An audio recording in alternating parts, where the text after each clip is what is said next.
போன வீடியோவில் காம்போனன்ட்ஸ் பற்றி பார்த்தோம். இந்த வீடியோவில் ப்ராப்ஸ் பற்றி பார்ப்போம். ஸோ இதில் நான் ஒரே ஒரு லெவல் போட்டிருக்கேன். இப்போது 4-5 காப்பி பண்ணி பேஸ்ட் பண்ணிக்கிறேன். ஓகே. ஸோ இப்போ பார்த்தீங்கன்னா எனக்கு அளவுக்கு அப்புறம் இந்த டைட்டில் எல்லாத்துக்கும் சேஞ்ச் ஆகணும் அப்படின்னு நினைக்கிறேன்னா அது ப்ராப் யூஸ் பண்ணி தான் நம்மளால் ரியாக்டில் சேஞ்ச் பண்ண முடியும். ஸோ அது எப்படி பண்ணுறதுன்னு பார்ப்போம். ஸோ இப்போ இங்கே title to Vadivel title to Senthil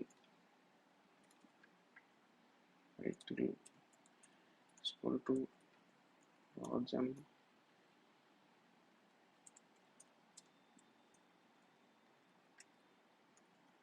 Kumar title to Ramesh.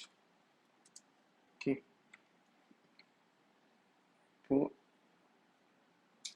So first இந்த functional காம்போனண்ட்டில்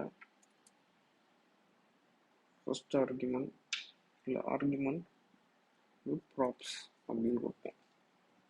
so console of props. Okay. So console props பார்த்துட்டிங்கன்னா ஒரு ஆப்ஜெக்ட். ஓகே. ஸோ இப்போ பார்த்தீங்கன்னா டைட்டில் வடிவேல் டைட்டில் சிம்பிள் எல்லாமே இருக்குது. இதை எப்படி ஆக்சஸ் பண்ணுறது அப்படின்னு பார்த்தீங்கன்னா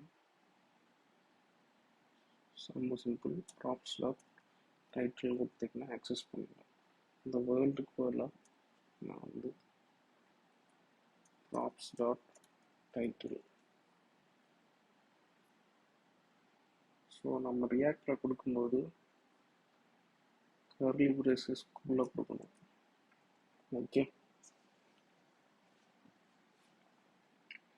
இப்போ பார்த்தீங்கன்னா அளவடிவேல் செந்தில் ராஜன் குமார் ரமேஷ் எல்லாம் பிரிண்ட் ஆயிருக்கு. ஸோ இப்போ ப்ராப்ஸ் இம்யூட்டபிள். ஒரு வாட்டி நீங்கள் அசைன் பண்ணிட்டீங்க திருப்பி நீங்கள் நான் மாற்றணும் காம்போனண்ட்டில் நான் வேறு செட் பண்ணணும் அப்படின்னு நினச்சிங்கன்னா மாற்ற முடியாது.